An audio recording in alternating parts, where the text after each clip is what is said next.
This is ACOFAE.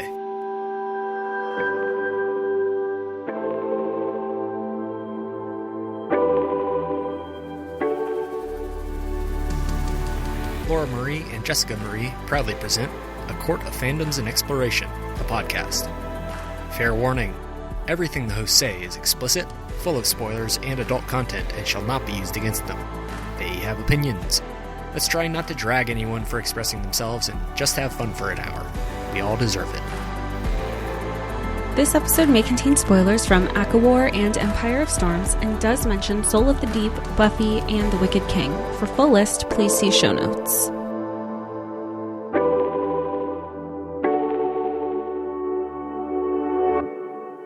Everybody, and welcome to A Court of Fandoms and Exploration, your weekly deep dive into the YA literature and fandoms that we love. I'm Laura Marie. And I'm Jessica Marie. And today we are discussing Empire of Gold by S.A. Chakraborty. This is the conclusion of the Daevabad trilogy. And Jessica Marie, you shared something with me when we got started. You shared with me that you cried here. Did you expect to do that? Not at all. I don't think anybody reads fantasy. Oh, that's okay. You do expect to cry with fantasy. I take that back. But I think it's the moments which I got like emotional and teared up, because then when I told you that, you go, yep, you agreed. I go, oh, so this is a universal feeling. I thought I was just in my feels for today. Yeah, this book does kind of sneak up and get you in those moments. I know I personally cry towards the end of this book. I really enjoy this book. I love it so much. I'm so excited to talk about it. Jess, you also shared with me before we started recording that you did not see one of the big twists in this book. You said earlier that we all kind of chase the high. You know, when we read a really good book, we chase the high, and it's hard to read something that isn't, you know, like on par with something fantastic like this. Did you expect this to be as wonderful as it is? I expected it to be good because the first two books were good and we were so immersed. I mean, even when and it's been a while since we read this, because we read the second book back in March and we recorded when I came out and saw you. So, and it was immediate, closed the book, went into our offices, or editor Sam's office, thank you, and just started recording. And this is just as fresh, except we kind of got to talk about it beforehand, but it was all the questions and where's it going, and you know there's information there, but like, what does this mean that's going to unfold? And then here we get to the third book and you're like, okay, it's all going to unfold. We know this is a confirmed trilogy with a novella that we have learned that has like little parts of beginning, middle, and end of what's going on after book 3 and even before book 1. So no, I don't think I expected it to be good. I know you loved it. And you've read this book how many times now? Because you had said that you had the first read, you had read them like back to back to back. So everything kind of blended together. Yes, everything did blend together when I read this last summer. I read them back to back to back. This particular book I've read 3.5 times. For this recording, I read it 1.5, which is standard for me for here. And I find that doing that half reread was very beneficial to me. One, because I was so wrapped up in this book that I did not stop to take notes until chapter 12. I started it and I was like doing stuff around the house and cleaning and like doing what I usually do when I do audiobooks. And then I looked up for air. I was like, oh my God, I'm in chapter 12. I need what just happened? So I started taking notes to chapter 12 and then, you know, came around and finished it back up. But it was surprising that I had to do that. Well, and I don't know if we will get into it, but I don't know. Was there something, because now that you're at 3.5 reads, was there something that you picked up this read prepping for us to record that you didn't notice before, or were things just more glaring in the direction that the book was going? Great question. I find that the half reread that I do, that 0.5 that I do really helps sell the book for me personally, because a good book will spell out what's going to happen in the first few chapters. You just have to find it, and it's all there for us in the first. You do love that when you're like, oh my God, it was in our face the entire time, the whole time. It is. It's there the whole time, and it's really fun. So yes. And I think with that, we can kind of start with the prologue, because the prologue is where we have this kind of full circle thing, because Manyza is like, in her memories, she's in her memories about trying to kill Ghassan and, her brother Rustam being beaten. But the Ifrit are there. She's cutting a deal with the Ifrit to do blood magic in the prologue. I looked back on my notes, and I haven't looked at the notes till I was getting ready for the episode. And one of the things I put was like, Ifrit want Nahri as part of Manyza's deal. That was my note. I had completely forgotten about it. And then I was looking back, I go, it's in the prologue. That is the right out the gate. Right out the gate. It's like, I want your daughter. My note is the reveal niece. Niece, I have it in brackets. And she's like, I need magic, and I want people to never question. I never want to question people's loyalty again, right? I have to fix the city no matter the cost. This is all Manyza talking to the Ifrit. I will give you, Ifrit, Nahri's true name. We will cut a deal. Let's cut a deal right now to do the blood magic. Manyza is doing the blood magic before this book before this story starts in chapter 1. Which is so funny, because now, even if jumping to the end real quick, and the Ifrit come back like, you made us a deal, you made us a promise, but you can't fulfill the promise because you're just as tainted as we are with blood magic. But again, going back to the prologue, how she never made it a secret that she wasn't using blood magic. So why are we questioning the fact that she's still using it?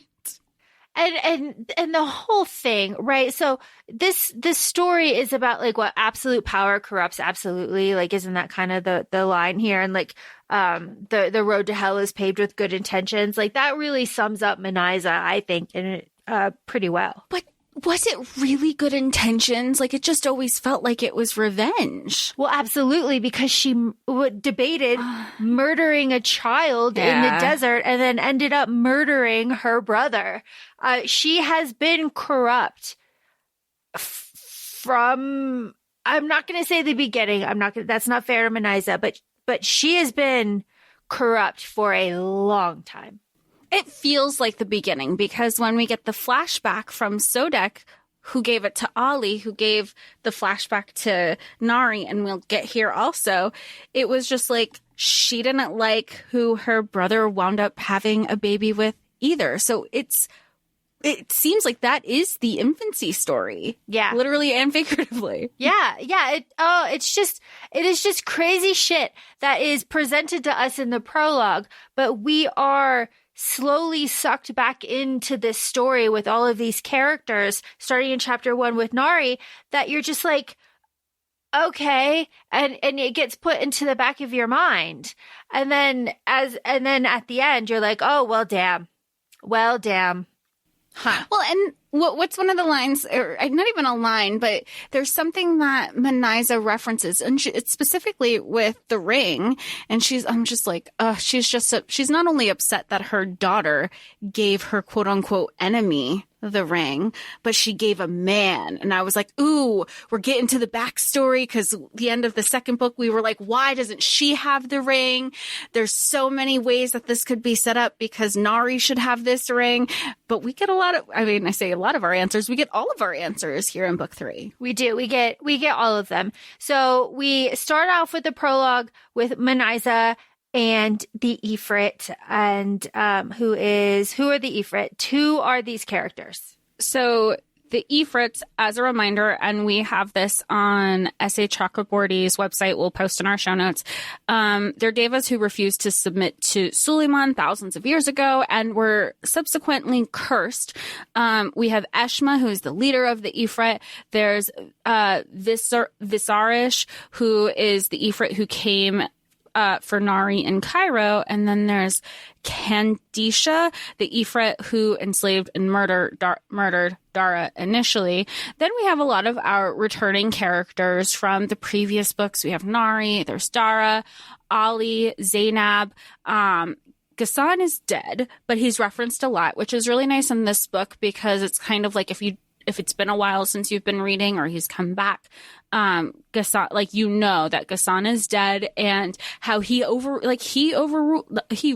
Daevabad and just like the relationships that he's had with everybody. There's Queen Hatset, who's no longer in Daevabad because she was kind of banished when Ghassan was there, but she's back in her home city. We have Muntadir is back. Kaveh is back. For a hot second. Well, not for a hot second. He gets killed, but we'll get into that. And of course, Manaisa is here also. And then we have some like supporting characters, but make such an important place in the story. Like Mishmish is kind of like this griffin creature. We have Sodek, who is one of the Marids, specifically the Nile Marid. And, you know, he has kind of a strained, tumultuous relationship with Ali because they kind of go back and forth of Sodek wants to save him, but then wants to go back to say like Ali needs to, they have a complicated relationship. To say the least, I would think. Yeah. about their relationship. And did you mention Tiamat? No. Oh my gosh. I did not. Or Faiza. There you go. There are a lot of characters. But only 3 POVs, correct? Yep, we're still in 3 POVs, and it's the same 3 POVs that we had from book 2, which is Nahri, Ali, and Dara. And we start off chapter 1, Nahri. She has a memory of her childhood and a storyteller and how she gets thrown out of the orphanage and how she could see sickness and she said strange things as a child. So we have Nahri having little glimpses of memories throughout the entire book until the very end where she gets all of her memories returned to her.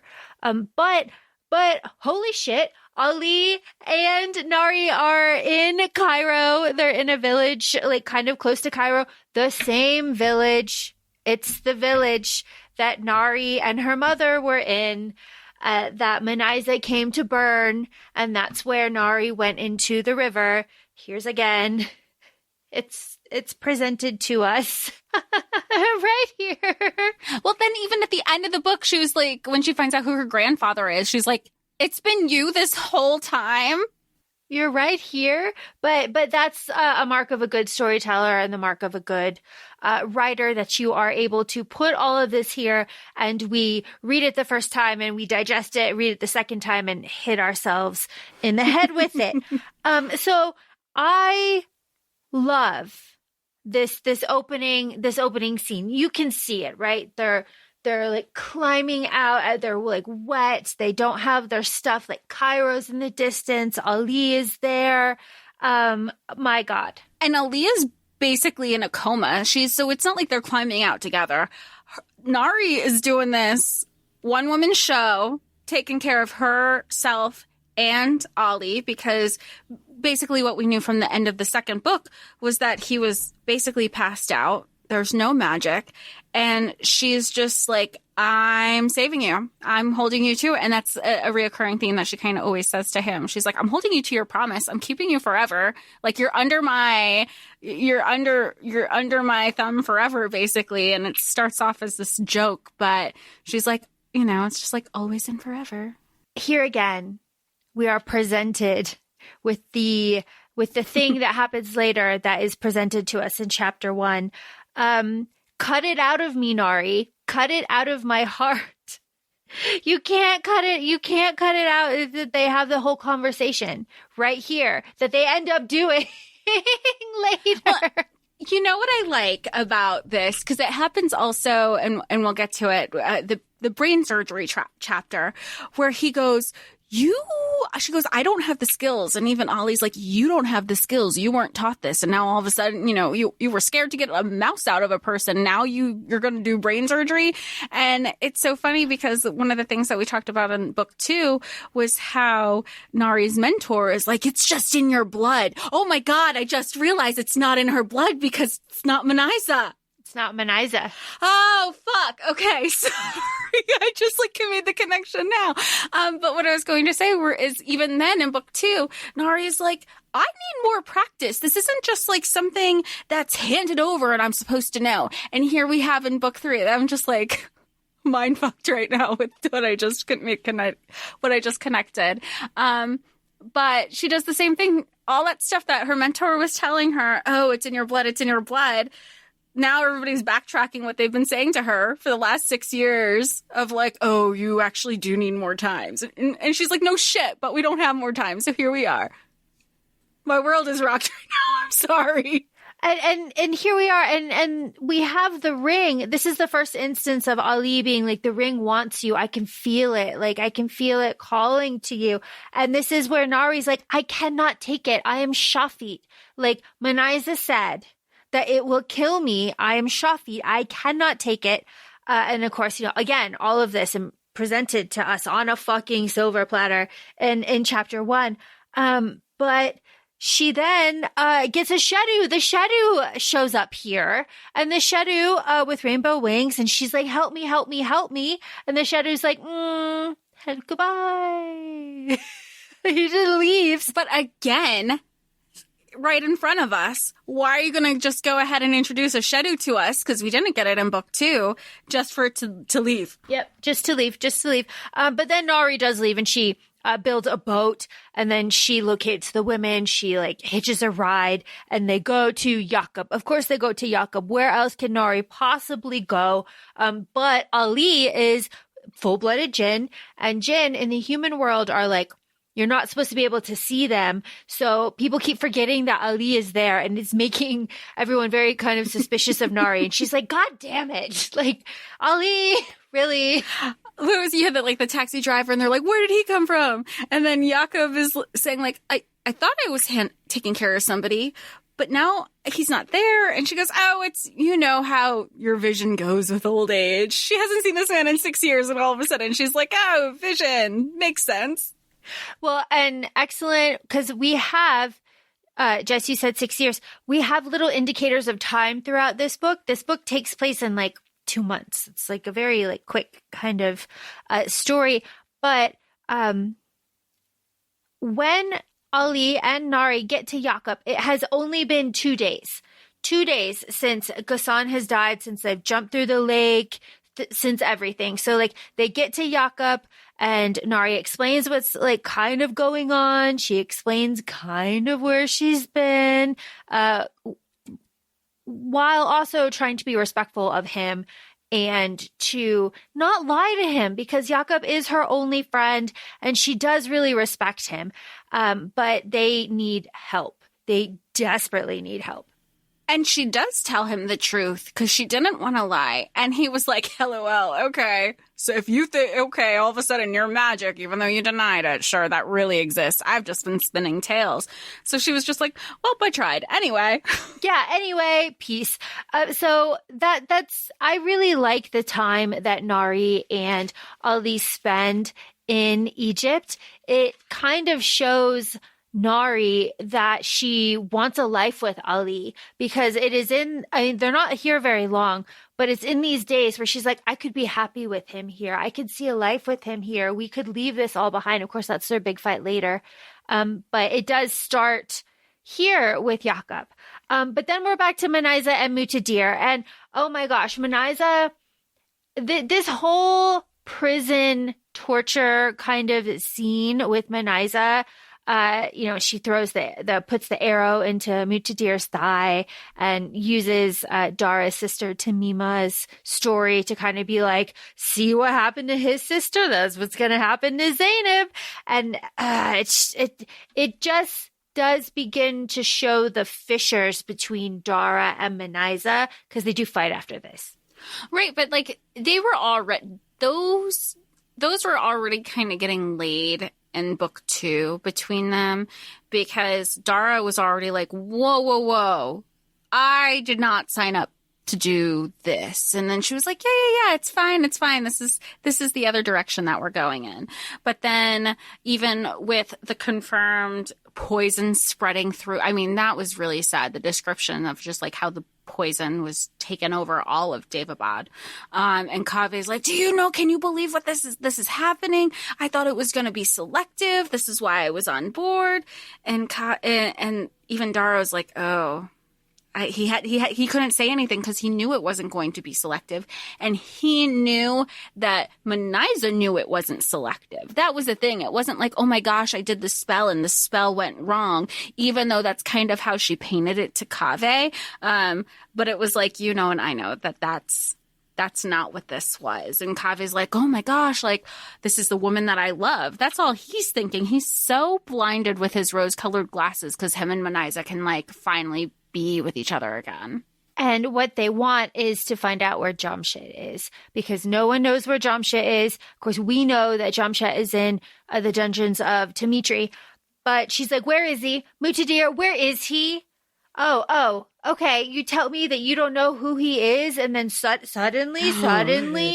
That was so, like, that was a good call. I mean, when we were talking earlier about, like, lie better, like, this was that. He goes, I have no idea who you're talking about. And then when they finally got a physical reaction out of Dara in reference to a certain part, they're like, oh, that's an interesting reaction for somebody you don't know. Yeah, shocking. Okay, do with that. And then Manaiza's like, okay, fine. You're going to talk. We'll talk. We will work this out. We can work together to fix Daevabad. This is kind of, Manaiza is desperate. She doesn't know where the seal ring is. She doesn't know why magic is gone, because magic is fucking gone. That is so important. So important. Oh yeah, that right off the bat, we know magic is gone. And we're only in chapter 2. Never mind. I'll reference it in a couple more chapters. So nobody has any magic. Manaiza can't heal anybody. Everything is chaos. The city was like built on magic, by magic, for magic, all of it. It is like basically crumbling now. Everybody's fighting. Protected by magic. Mm-hmm. Like humans didn't know its existence, which is where we go back to like Jakob saying, okay, sure, you've trained to be a doctor in this magic city. Yep. And it is here where Dara and Manaiza have the fight about like, why the fuck did you bring up my sister? And Manaiza's like, why the fuck did you say that you would betray all the Nahids for your sister? What the fuck is that? Because this is, again, her paranoia. I mean, obviously that's not like a smart thing to say, but Dara is not a smart man. But Manaiza's paranoia about loyalty really starts to show its head here. Well, and that's where, because he's starting to hide things from her. It's like it's the whole communication of it all. Whereas you see everybody else communicating, well, even if they withheld information, they are getting stronger as they eventually communicate with each other. And whereas you can see that, I mean, it's the ultimate demise, because they keep saying, well, you hid this from me, I'm going to hide this from you. And it goes back and forth between Manaiza and Dara. And then something that was completely expected, that I completely expected, I don't know about you, was that as soon as Ali wakes up, he is awkward, stumbles around, doesn't know how to interact with anybody, gets lost and confused, and then finds his way to the mosque and grounds himself in the mosque. I completely expected Ali to do that. That is completely in character. And then, of course, because he is a jinn and people can't really see him well, he's able to be there all day and to really ground himself, to process and think about his grief, because he believes that Muqtadir is dead, that Zainab is probably dead. Of course, Ghassan is dead, and everything is just awful, really. Well, and things are happening so separately. So you have people in Daevabad who think Ali is dead. They think Nahri is dead. They're like, it's all the opposite. Whatever POV you're in, they're at this point in the book, they're thinking the other people are like, oh, what are we going to do with our life? I can't believe they died and I didn't get to say all the things I wanted to say to them. Yeah, it's just wild. And then, of course, like, the grief that Ali has, like, stays with him until, of course, later. But it's here, though, where he discovers that he can still use his water magic in the ablutions fountain, but that it hurts him when he does it, and that he does not know how to lift the seal. It's just not something that he knows. But then Nahri is waiting for Ali, because of course Ali always goes back to Nahri. Nahri always goes back to Ali. Ali goes back to Nahri. She's waiting for him out in front of the apothecary. She's like, I didn't know what to do. Like, you're dumb. Like, you don't know where you are. If I wasn't out here, you wouldn't find your way back. Like, shit. And this is the human world. So he hasn't been in a human world. And this is after he goes to the mosque. He's like, what do I need to do? He goes, she's better off without me. Like, he's just being a super martyr in his head. He's like, she's better off without me. And he goes, you know what? No, it's going to suck, but I'm taking that choice away from her, from pushing me away. If she doesn't want me in her life, she has to make that choice. I can't take that choice away from her. So he's like, I'm here. I'm ready for you to push me away. And then she's like, oh my God, you're here. And he's like, this is not the reunion I was expecting. It's like, okay. But then I love this relationship between Nahri and Ali, because they do start talking. And though it is stilted and they don't share everything, they do talk and they do share a little bit. This is also the part where they're like, I don't know why there's no magic. There's this, like, I tried doing the magic. It hurts. And at the end of those chapters, she's like, oh yeah, like, and I remember there was something like, if the ring leaves Daevabad, and he's like, you couldn't have led with that. He's like, what? That was an important point. We should have started off with that. Yeah. He's like, what do you mean? Because they were talking about how Nasreen knew about the Nagasatum attack and how everything was going to be different, how Nasreen was in league with Manaiza the whole time. And they're also talking about, like, I was happy in Daevabad sometimes. And then Ali is like, it should have been me who died. Why couldn't I fight Dara? Of course, we know why he couldn't fight Dara. This is them walking by the Nile. And then Nari's finally like, no more secrets. I don't want any more secrets between us, but I do not want to hear any more fucking secrets right now. I am done. I'm going to bed. We are resting. We are chilling for a little bit. We're going to see if magic comes back, but fucking hell. Like, she's like, boundaries. I'm cutting it off today. Yeah. She's like, done. Which is excellent, because Daevabad is in chaos. Dara conjuring a Shedu, again, we have another Shedu, to deliver all of Manaiza's messages. Like, damn, how did he... this man doesn't start to think for himself for a while, but I just wonder, how did he think this was going to go? Well, it's so interesting, because this is the part where they're giving the demands. This is what Manaiza wants. And part of the demands is like basically like a warrant out for Nahri. We need her back. She's been poisoned, her mind, like all this stuff. And he's telling the people that Ali is a Marid and everybody, and he's like, we need all you people to help us. And all the people are like, is this like do we have a choice? Do we have to? And even Dara has to stop and think for a second. He goes, like, I can't believe they're questioning me. Why wouldn't they think it's a choice? And I'm like, look how everything is unfolding. Of course. And then when people are like, thanks, but no thanks. So they're ready to dip. And he, as in Dara, can't wrap his mind around the fact that people don't want to stay. He's like, what do you mean they all want to leave? Yeah. He's like, what? What? Like, I mean, like, oh man, may the fires burn brightly for you. Of course you can leave this ship, but damn, like, okay. And it's the whole, we did this all for you. And they're like, we didn't ask for it. Yeah. Because the people shoot at him, obviously, while they're using human weapons. So the Gezeris and the Shafit are shooting at Dara when he's delivering these messages. And then the like mixed travelers that are there, he conjures all of those boats and he's like, get the fuck out of here.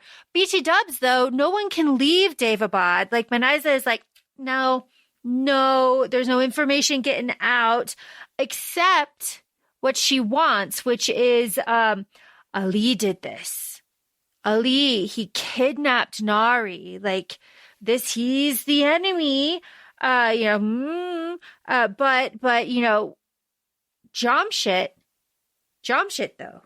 We can get Jamshit and all of you are going to go and you're all going to look for Jamshit and you're all going to come back. This is the part that was absolutely insane to me. It's like, you're all going to go back to your homelands. You're going to all look for Jamshit. You're going to establish a government. Okay. And then you're all going to come back. Okay. With tribute. Sure. and bow at the feet of Manaiza. Like, what? So if Dara had been using his brain, he would have been like, this is nuts. The fact that this is the part that happens and he's still not questioning anything. Like, this is only chapter 7. And sorry, I tried to mile mark where I was reading. And not only does he not question anything, but when the ice starts to take over, which we know is the Perrys, and the Perrys are coming, and everything freezes over, and Dara's like, fuck you, Perrys. Like, the quote is, I'll set fire to the skies. I'll burn the wind. It's like, okay, take a step back, my guy. Why do you think the race that never interferes, that has all of these rules, why do you think they are interfering now? Use your brain, sir, but he won't. He will just yell at the sky. He will yell at the sky like a good man. Nobody said he was a smart man. He's not a smart man. But he does make a joke about that later. He's like, well, I guess I shouldn't have said that. Very fun, very fun. Back to Nahri. Nahri is running. She's running to the river with Duria. This is her mother. This is where we have our first kind of inkling to Sobek. She's like, you promised. And the village is burning behind her. Of course, we know that's Manaiza coming after her, murdering an entire village to go after Duria and her baby. But Duria is killed in this attack, and Sobek wipes Nahri's memories and takes Nahri away. And this is all very fun, especially on a reread, because you're like, oh, okay. Especially when you know that Duria is Nahri's mother, because you're like, because you think, I don't know about you, but until Duria was spoken, I was like, oh, this is Manaiza. Yes, that's what I thought. I thought like Manaiza, because we have like Banu Nahid, Nahri, Banu Nahid, Manaiza. I thought that maybe Manaiza was like this name that she kind of gave herself, kind of like Nahri is a name that she essentially, and again, this is kind of like full circle at the end of this book. She was like, who I was named and who I am, like this is who I am as a person. So I absolutely thought they were one and the same. Yeah, 1,000%. So I guess that is another like a little twist, I guess. And I think it took this book to realize that she was like Nahri was young toddler age, because she really couldn't speak. I was thinking like, we know of like a little girl, little child, little infant, almost like a Moses baby, but like she was on the back of Sobek, and again with the flashbacks, you're like, oh my God, get her away from the crocodile. But like, no, Sobek was literally saving her life. Yeah. So she says she's like, 4, 5, or 6, she didn't know. She had a hard time speaking because she could understand all languages. She got confused. This is, just as you alluded to earlier, this is the brain surgery chapter. How did you feel about this brain surgery chapter? Reading the descriptions, and like you read this through audio, right? Mm-hmm. I read through audio except for like the last 20%. I co-read with audio and the book. And it's much different hearing it than watching medical dramas. And I'll watch a medical drama, but hearing it and they're like, oh, and the pinkish yellow pulsating of the brain. And I was like, what is happening? Oh, absolutely. And you don't watch medical dramas either. No, I don't like medical dramas. I don't like specifically the shot that always happens of the scalpel on the skin with the line incision of blood afterwards. Yeah. I cannot stand that shot, so I don't watch medical dramas. But I remember an episode of Bones where they caught one of the killers because of the cancerous bone dust that was in the vents because the man was using a bone saw. So this brain surgery of using the bone drill and the descriptions of the chalky smell of the bone dust, I was like, I have a reference for this. That's a very specific episode too. Like that's the one that stuck with me. It stuck clearly. with me. Yeah. Because I guess that's like a thing. Like you can trace, because he had the rare cancer because of him ingesting the cancerous bone dust. So, and that he was a murderer. So then they found out because he went for treatment and it was rare. It's a good episode. That's a good show. That's a good show, Bones. But I like this surgery though, because it goes from Jakob being like, Nahri, don't do this. Nahri, my reputation. Nahri, they're going to kill us, to Nahri, be my apprentice. Nahri, take over my shop. Nahri, you deserve to be here. You are a doctor. Make a life here. Oh, and here are my tools. My family tools. Have them. Yeah. I thought it was really sweet. And I think you see where their relationship is. They have not seen each other in all this time. And they quite literally picked up where they left off, because you're performing brain surgery in my practice. There has to be a level of trust there. Yeah, there has to be. I mean, she did it like right on the table. And of course, she fucking nailed it, as she did. Nahri's amazing. She did the procedure perfectly. Well, and the family, they were like, can't you just like wave your hand and like fix it? Like, that's what you used to do. Yeah. She's like, yeah, that's what I used to do when like magic existed, but stay psych. Yeah, it's like, so this is really nice. This is when Nahri does really start to think about staying in Cairo, when Jakob says, like, take over the shop. This is when it's really kind of settling, like I could do it, especially when she takes Ali to the market the next day, and Ali is like fucking loves everything, and he's touching everything, and he's like, how does this work? He's like, the toy chickens and the sword. She's like, not that if we lost time looking at those chickens for like 40 minutes, if I see you play with these swords, I'm never seeing you again. But Ollie's also having the internal dialogue of how happy he is, like how he is watching and admiring Nahri from afar and seeing her in her element and seeing how happy she is. And he's like, oh my God, I've never seen her this way in Daevabad ever. Ever. And he goes, I'm missing my city.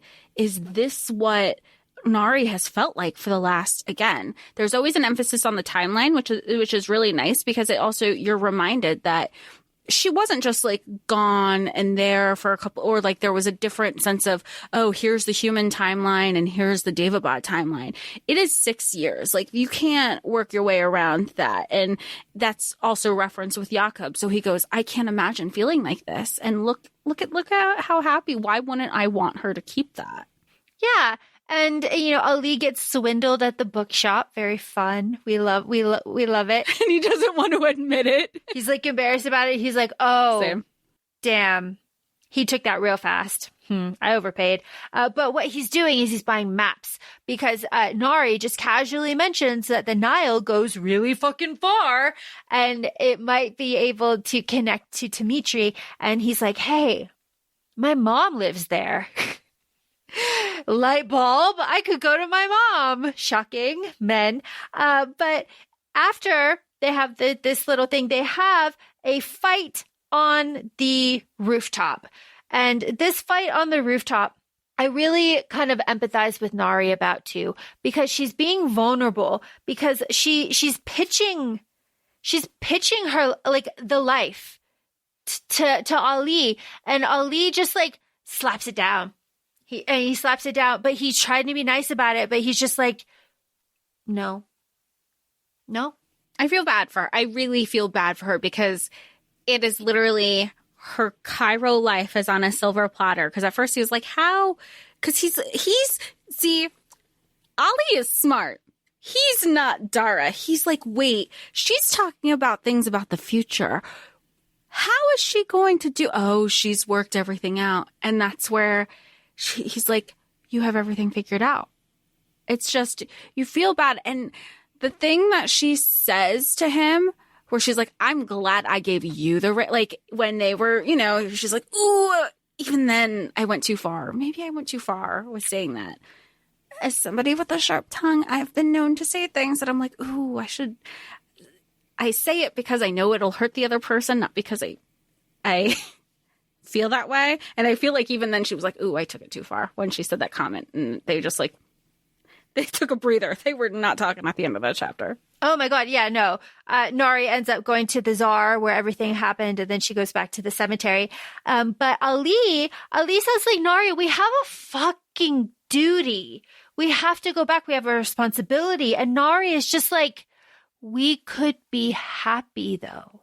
And it also feels like, I feel like she's like, there's no magic. How are we going to get back? Why are we focusing and worrying about this thing that we don't have a connection to? That is a different part of our life. That is not our life anymore because it doesn't exist. We can't physically get back there. So why focus on something that can't be fixed? Or so they think right then. Yeah, but after they have their breather, after everything kind of like settles down, Nahri goes back. Yaakov and Ali now are standing outside waiting for Nahri. And they're just like, oh my God, you're a woman walking alone at night. You're bad for the nerves. Like, holy shit, we're out here just like so worried about you. And Nahri is just like, fuck you guys. We need to buy a boat. Damn it. And then it's the whole like, this is so much bigger than us mentality that they were like you said, they have to figure their shit out. And she's like, I don't want to. Like, and then, even I feel like Ali even has that like, oh, but what about like the life that you wanted to hear about Cairo? Like that obligatory comment that he had to make. And she's like, no. Yeah, it's like, absolutely not. Moving on, we have Dara's chapter. Dara's chapter gives us a new time point. It gives us 2 weeks. It is 2 weeks now since Ghassan has died, since Manaiza has taken over.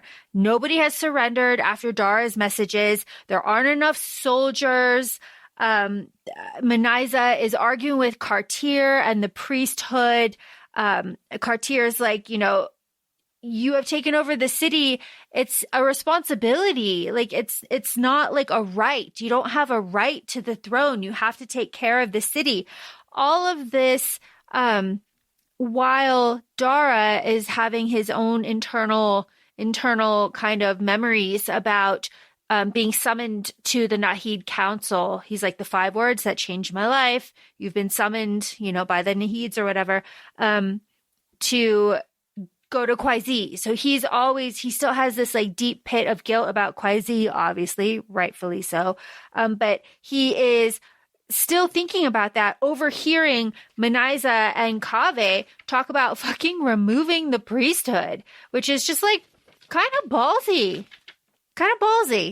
And it's one of the things of the internal dialogue that Dara has where he's like, Manaiza, what does he say? Something along the lines of like, Manaiza needed advisors who told her what she didn't always wanted to hear. So she needed people to kind of like keep her in check. But Manaiza isn't that person. She wants a bunch, which is great because she was talking with Kaveh, because Kaveh won't say no to her. So she's going to, get gassed up all the time. And Dara's starting to realize maybe she needs some people to kind of to question and push back on her. All that being said, Dara's also lying to himself in a way that he's creating this narrative of like, oh, I'm doing my actions, I'm killing people, I'm doing this, that, the other thing, because I have to think the people that I'm harming are bad people. Otherwise, I couldn't live with myself. I'm like, that still means you're not doing a great thing. Yeah, that's not... Unless it's like vigilante shit, but like that's not what this is. Yeah, it's like just following orders, my guy, Mm-hmm. That doesn't hold up. That doesn't hold up. All of this, though, is to the arrival of Akiza with Zainab's message. I love this, right? Like, Kaveh's there, and Kartir has left, and Dara's there, and all of a sudden, it's like, Manaiza, I tried to stop her, but this woman is here, and it's Akiza, and Akiza's like, this woman has a name. The princess has a name. Zainab has a message. And the message is, hey, I returned all your people that were stuck behind my enemy lines. Here you go. Here's your people. We've been very generous. BT Dubs, I have Ertemez. Dara, I have Ertemez. And, let's go. Let's do an even exchange. Fuck the Afshin. And Manaiza does not give up Dara. But she does say that, Dara, you need to start training more women for the army. It doesn't matter that we are low. Start training women. But then Manaiza's like, hey, I have to go work with Eshma. And Dara's like, what the fuck are you doing with Eshma? And she's like, it's complicated. But she's been working with the Ifrit since like the first, like how is, I get it. Dara's not a smart man, but like, how are you not piecing these things together? Why aren't you still asking the question, why are you still working with the Ifrits? Yeah. Why can Ali not tell Nahri that he has fallen completely in love with her on this fucking felucca? I love that Ali just stares at her with the pomegranate skin, right? Like he's fantasizing about her hair, and he's just so completely in love with her that he doesn't know what to do, so he starts spilling secrets. That's so in character, Ali. I love that even at the end of the book, he's like you said, it's in character. And he's like, so funny enough, you know how I'm really bad at things. I'm bad at timing and really awkward. So here, just to add fuel to the fire, I'm going to tell you a whole other awkward thing. And she was just like, yes. I don't even need to know. And again, we'll get to that later in the episode, or maybe part 2, which is inevitable at this point. But it's very much I don't even care what the answer is. The question was, it's a yes. Sure, whatever you're going to say, we're going for it. Yeah, it's like, whatever. So Ali's like, oh my God. Okay. You wanted to hear about secrets. I'm in love with you. I can't tell you that secret. How about there is a crypt of your dead family members under the palace? How about the Marid changed me? How about Zaidi al-Qahtani and the Marid worked together to overthrow the Nahid Council, and that's why we never betray the Iyanle. Like, how about all of these secrets, Nahri, except that I'm in love with you? Sweet man. He's so sweet. He's so sweet. All the while, he's like, she'll never love me. She's, the people love her. She's been with my brother who is basically heir to the throne, and I'm just a virgin. Like, he thinks like that's his biggest thing. Like, I'm just this awkward virgin. She'll never want me. Meanwhile, Nari's like, damn, the water dripping off his waist wrap. Like, she's like, or when he was in a coma and she was just like, Nahri, or she's like, Ali, there's a woman holding your hand, laying next to you. You have to wake up. Like, she's just like teasing and taunting him, knowing things that'll get him riled up because she's just as in love with him. And then you have Ali even being like, this is a sin, but like, so is thinking about my brother's wife. So like, here we are. Is it really that bad? Well, and then the whole like well-formed conversation they have. And and he throws it back at her and he goes, I don't know. Maybe my well-formed body will distract you. She's like, oh my God. You're not going to let me live that down. And then they were like, change the subject, just talk about anything. And they're like, the sky is blue. How about that? And she's like, what a blue sky we're having. It's so cute. I love them. This is like the definition of a slow burn, and they slow burn so hard on this river. It is so amazing. I love it. But this is also, again, where Ali says, like, I don't think the Marid meant to like give me powers and like take me and all of this stuff. I think they said I was a mistake. So fun. That won't have any consequences later on. Just putting it out there. And that's why, because like even later in the book where they're like, wait, the Mara did affect me. I'm reading at this like, I thought we knew this. Did nobody think we knew this? It's like, come on. What did you think was happening? He was like, I can use water power, but I can't. I can't conjure my flame, but I can do this other thing, but it hurts. Like. So when he accepted it, I was just so confused. Like, wait, I thought we knew this. It's like, but that's another part. It's like, I think we knew this. A lot of stuff is internal, right? Like, so It's not being expressed. And, we've had a whole conversation about that. Now Dara is fucking fed up with Manaiza. He's going to go get Ertemis. He's going to go get her from the hospital. And he does do that. And he gets fucking shot. He gets shot, and then he meets Supa and Alashia and Razu and Ishu, and my goodness, this whole scene. And this is how he finds out that Zainab is still alive, right? Mm-hmm. Yeah. So because like all of this stuff. This is where he finds his ring. He finds his ring there. He is basically dying from the gunshot and the iron poisoning.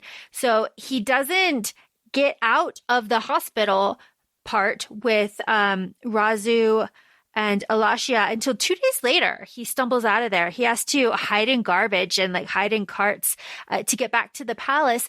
But this is where the freed slaves cut a deal with Dara, who's also a slave, to get Isa to Dimitri because he is not doing well ever since the takeover. So they're like, look, I will save your life. I will cut that out of you. It'll hurt like shit because nobody has magic, but it is what it is.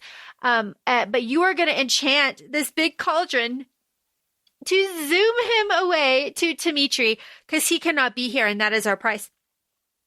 Dara's like, yeah, but okay, I'll do that. And then he gets fucking demoted by Manaiza when he gets back to the palace. Manaiza's like, okay, I will stitch you up, but like, you're done. You're out of court. You're out of my life. You're leading the army. That's it. They are basically broken here. Yeah, they're on the outs. And it was interesting because this was a part that I reread. Just because the way she positioned it, she tried to be like, oh no, you're totally welcome back. You're doing such a good job that like, you don't even have to have a hand in anything anymore. And he's like, what? That doesn't sound that like a promotion. And that's why, and when you go, she stripped all his power away. And then he goes, he says a comment. He's like, oh, I'm no longer favored. I'm out of favor is what he says. Because this is also the time she's like, well, while you were gone, did you find out any information? And this is the part where he's also starting to realize Manaiza isn't as good as I thought she was going to be. And she really doesn't have Daevabad's or my like best interest at heart. So he withholds the information that he saw Zainab, knows she's alive, and isn't going to share that he helped Isa. Yeah. And, I like when Dara starts to think a little bit, and this is where his gears start to turn a little bit. But it does just take him like so fucking long to do anything. It's so frustrating. It is so frustrating. I did not expect to see Kandisha again on the river with Ali and Nahri. I wasn't expecting it at all. But I am on Appalachia TikTok, so I know that you do not respond to a wailing scream in the middle of the night on the water or near woods. It's just not something that you do. And Nari's like, no, whatever this is, no. And Ali's like, but maybe they need help. No. And all very scary, because this is right after Ali has accepted, like just like you said, like accepted kind of what is going on. And the ring has, I guess, kind of settled into his heart a little bit more. And this is where he gets the seal on his face, and he's able to drop the seal, and Nahri can use her magic for a little bit here. And this is where it's like, Ali's like, oh. It's like, yeah, but he doesn't know how he did it. Nahri has to like touch him to do it. It's like this whole complicated, like you touch here and I'll touch here and then we touch up here and yay, magic. But Kandisha and Sobek. I don't know. I love the Egyptian Sobek, obviously. Egypt was my hyperfixation as a child. This version of him is very scary and reminded me of some characters from Soul of the Deep. Oh, yes. I had to like process Soul of the Deep, the book.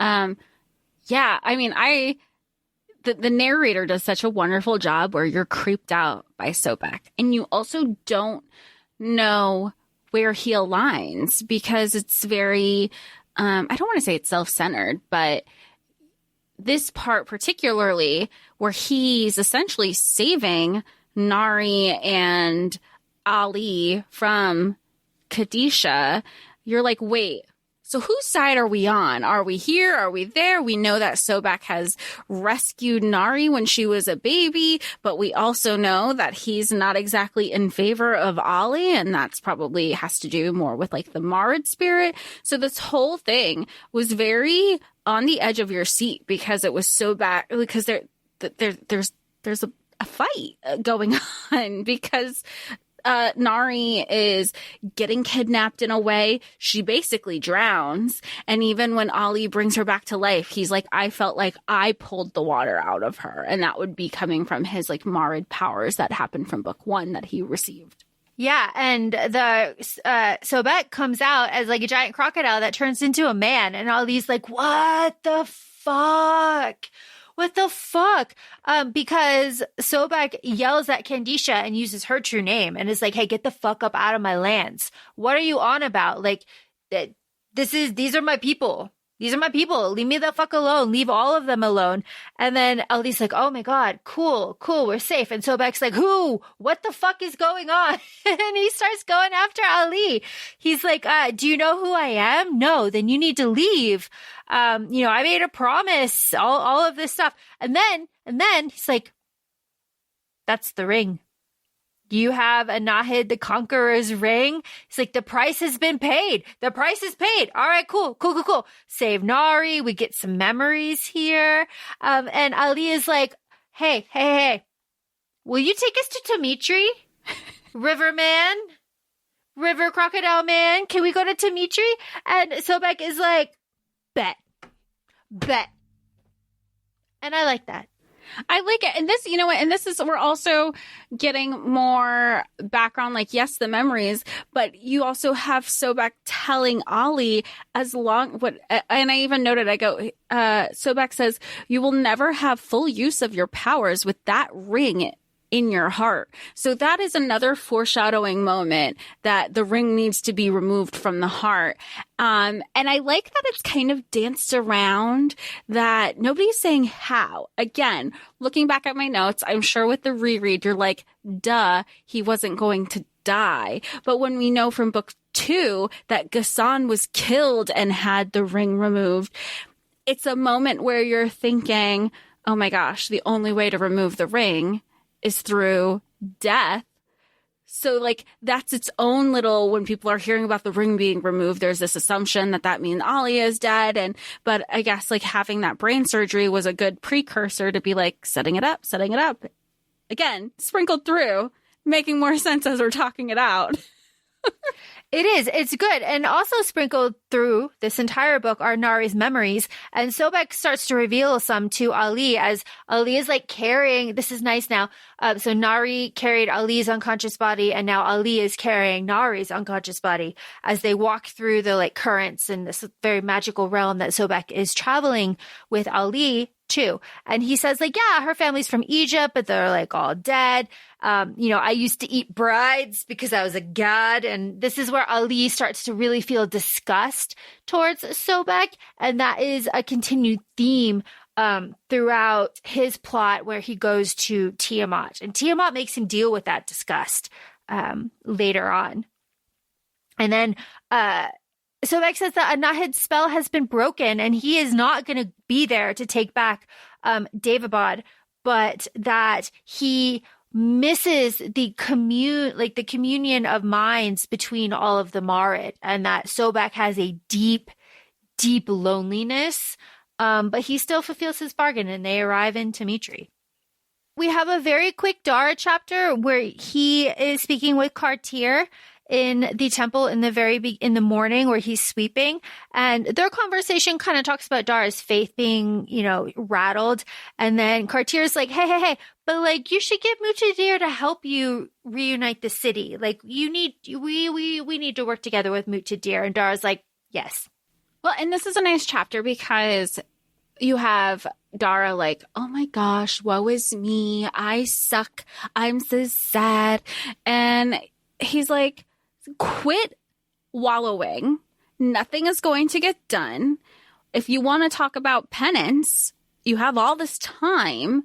Do something. And you know what you need to do something? Like you said, go to Muntadir. You need to talk to a djinn. Oh, look at that. We happen to have a djinn right on staff. Yeah. Being like secluded. And this is where they start, where he's like, good point. And so he goes to Muntadir to kind of say like, I fucked up. I've kind of been on the wrong team. We should work together because X, Y, and Z. Manaiza isn't doing what she's told me she was going to do. And Muntadir is also at this point like, yes. And then Dara's kind of second guessing himself. And Muntadir is like, where do I gotta go? What do I have? I have nothing going on. Why wouldn't I help you at this point? And he's like, good point. Good point. Little do we know, Mutadir has ulterior plans. Back to Ali and Nahri. This is where we meet Faiza. We meet Faiza with as she is indentured at this point. And she is Shafit. And she has a boat and a crew. And this is Ali.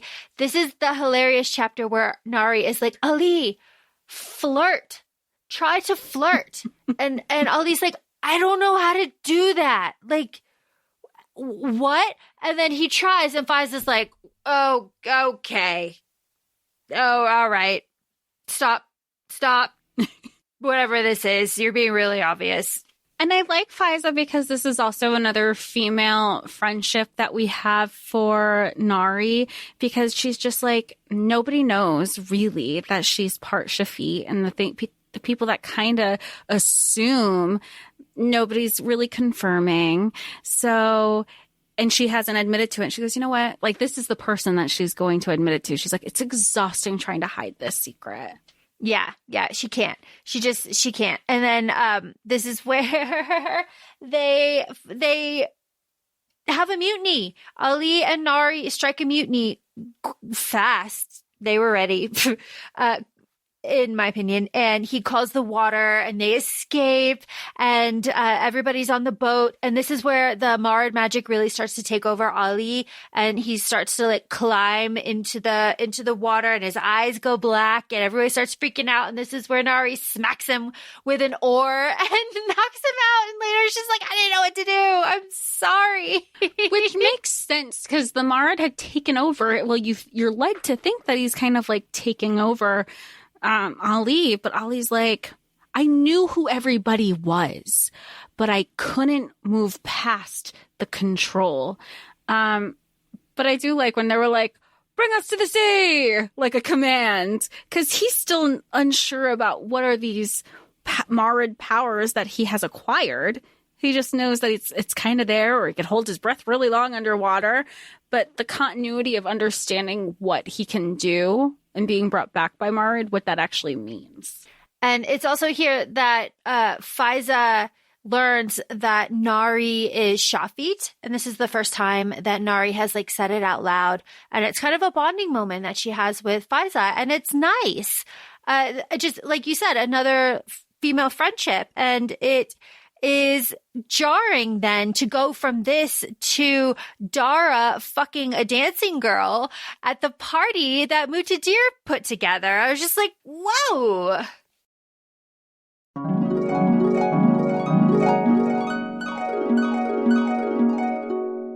Thanks for joining us for part 1 of The Empire of Gold. Feel free to join us next week for part 2. And in the meantime, please feel free to follow us on our socials. We're at ACOFAE Podcast on Instagram, and we're also both on TikTok, ACOFAE Laura and ACOFAE Jessica. Thanks again, and we'll talk to y'all soon. Bye.